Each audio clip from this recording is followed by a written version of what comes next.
This talk today, hopefully is going to be fun. Come on, Karma. Give it to me. Tigers in the end zone. Where's the KU person? Anybody? OU. I saw OU shirt. Where's the other shirt? OU. Thank you, OU. I love that, the way you all talk and everything. Okay, what about Minnesota? What about the Green Bay? Where's the Green Bay? Yeah! Okay, I'm from Wisconsin. We know, last night, everything... Whoa! See, even the women in Green Bay, they win one championship, and they get violent. Wow! So learning to do everything you can within this office, what you can control, is what I had to do. I started to think, this is my office out here where the ball's being held. Who wants to be a holder? Anybody? Anybody want to be a holder? Come on, Tony. Okay, you be the snapper, actually. Who wants to be a holder? Come on. Blonde woman who yawns a lot. Come on.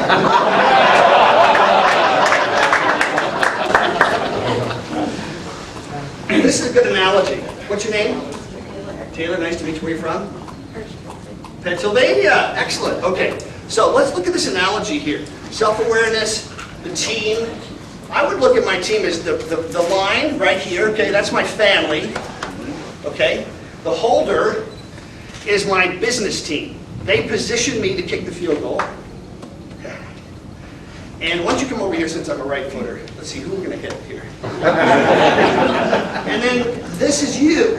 What do you do with that? Another way to look at it is, this is the conditioning you grew up with, telling you what you could and couldn't do. This right here is really more, these are thoughts. These are feelings, what you do with those feelings, you know? Do I feel confident? Do I feel like I deserve to not be the imposter? This is my birthday party. I don't care there are 100,000 people screaming obscenities at me or very special loving things about my family, my mother, like they did in the NFL. I can handle it. And then the last part is you. You know, how do you feel in that moment of truth? So let's do it. Let's do a practice thing. All right, here we go. So I'm just going to snap it to you. Are you ready? Taylor.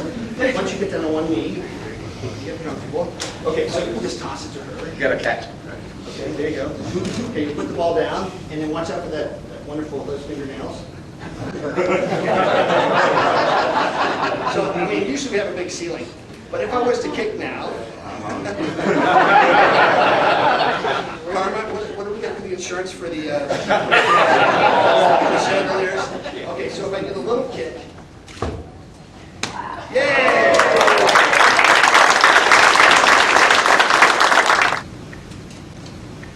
For those that remember, our friend, whether it was Frank Gifford, Danny Don Meredith, and Howard Cosell. Howard Cosell was the first Sunday night game ever, national TV, from the Monday Night Crew, saying, Howard Cosell, there goes the tall, angular one from Dartmouth College. Has never tried a field goal before. Can he handle the pressure? Oh yeah, oh, sure. And the light goes on the camera when it's on you, so you just try to, you know, you're trying to look the part. I could not look the part. And I knew I had a lot of work to do. But what happened is, we won that game. Steve Grogan from Kansas State rolled out, ran down the 2-yard line. Suddenly I was like, oh yeah, I got this. It's an extra point now. We won the game, but the Patriots still cut me 2 weeks later. And that began this process of thinking, what is failure? Is it somebody else's determination? Or is what I do with it, that moment of truth? The failure. All of us have had failures. You don't have to raise your hands, but I bet you some people have had short sales in this audience, or certainly everybody's known somebody who's had short sales or foreclosures. Who's known somebody who's had a foreclosure in this audience? You know, those are tough things. That may be the most fundamental things. The notion of your own home lost. This economy has been really hard to find a way to adjust. What makes America great is our creativity. And that's the biggest thing I can think of, is what I learned from being inflexible initially was how to try to get my mind in a state of creativity and relaxation when I performed. When we are depressed, when we are disempowered, when we are feeling weak, we go to a different part of our mind that has no creativity. Remember that next time. When you're down and depressed, say to yourself, get creative, get creative, get creative, get creative, get creative, get creative, get creative. And I'm going to, in the Midwest, this is the worst thing I could do. And I'm going to talk about a guy I worked for, Bill Clinton, and what happened with him when $55 million was used to prove that he did something very horrible. And yet, by the end of his presidency, he still had an 80% popularity rating, because when I met with him, I got to meet with him a few times personally, separate from all the mistakes he made, like we all make, we all have some weaknesses, he had some bad ones, some horrible ones. He kept working, and our staff, the people I work with, they kept staying creative and kept problem solving. Now, what is the popularity rating right now of Congress? 9%? Stay creative no matter what happens. Stay creative, create mechanisms for interaction with your group. So, attitude of self-determination. We will solve this great problem. 2, accountability. We will measure it. We'll find a way to prove it. And 3, what is our culture? Each company and each team has a different culture, right? You each have fit different roles, right? Like the second baseman and the shortstop on a double play. Or in football, the analogy would be an offensive lineman protecting the quarterback, the wide receiver catching it, the pass rusher hitting the hell out of the quarterback. You know, each of you has a different role in this industry. There are ridiculous, stupid people out there. At the highest levels of the NFL, at the highest levels of every industry, even us ourselves, we have our moments of stupidity. There are knuckleheads out there. And part of the message of persistence is the knucklehead factor, you know? That you have to hang in there so long that finally you're with somebody that appreciates who you are. Juan, you know, what are your unique gifts? What would you say is one of your unique gifts? What is something that you think now you're better at than, say, 10 years ago? I'm a better parent than I am before. Better parent? Yeah. Wonderful. Anybody else? What's a great gift, sir? Greg, you want to... 20 years ago, here you've come in 20 years. Is there something you look at differently now that you're better at now? I think I'm a better listener. Better listener.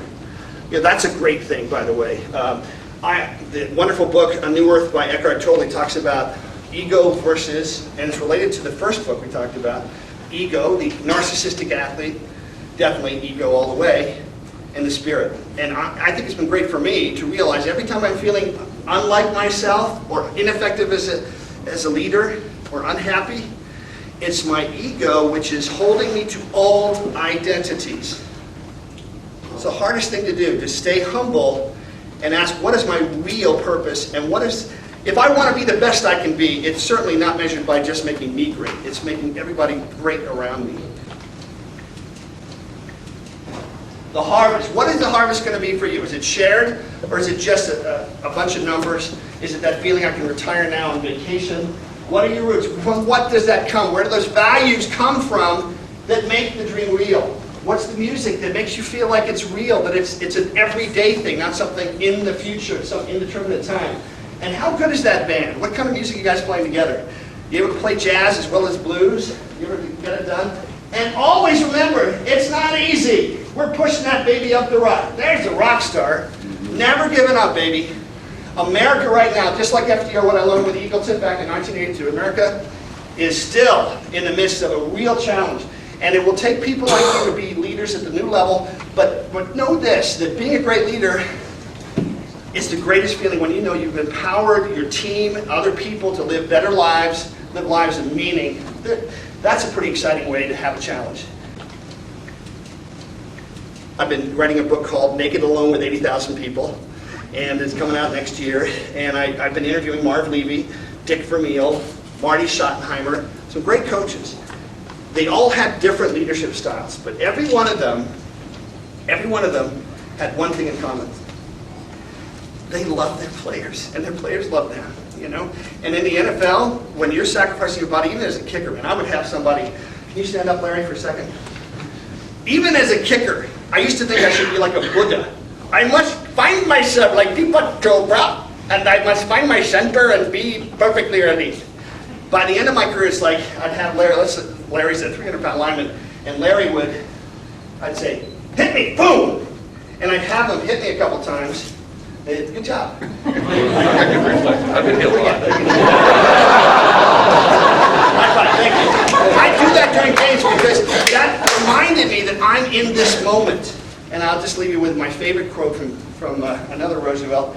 The credit belongs to the man who's actually in the arena, or the woman, whose face is marred by dust and sweat and blood, who strives valiantly and comes short again and again and again, at least knows the triumph of high achievement. And if he or she fails, they will never be lost with those cold and timid souls who know neither victory nor defeat. Thank you, bless you.